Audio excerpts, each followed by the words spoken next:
ఈరోజు నాగపంచమి కదండి. ఈ నాగపంచమికి ఇక్కడ బెంగుళూరులోని టెంపుల్స్‌లో చాలా విశేషంగా చేస్తున్నారు. సుబ్రహ్మణ్య స్వామిని చూసారా, మొత్తం వెన్నతో అలంకరించారు. ఆ పక్కనే వినాయకుడు ఉన్నారండి. అమ్మవారు చూసారా, మొఖం అంతా చందనం పూసి ఎంత అందంగా ఉన్నారో. ఇక్కడ పెద్ద నాగప్రతిమ ఉంటుందండి. ఇదివరకు పొట్టు ఉండేది. ఆ పొట్టు తీసేసి ఇలా ప్రతిమలా కట్టారన్నమాట. ఒక లాస్ట్ ఇయర్ నుంచి.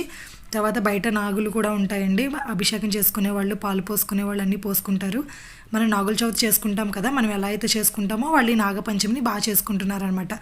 నాగుల చవితి రోజు అయితే అసలు ఏమీ ఉండరండి జనం. మేము 8ంటికి వెళ్ళినా సరే కొన్ని కొన్ని టెంపుల్స్ అయితే ఓపెన్ కూడా చేయరు, అలా ఉంటుంది.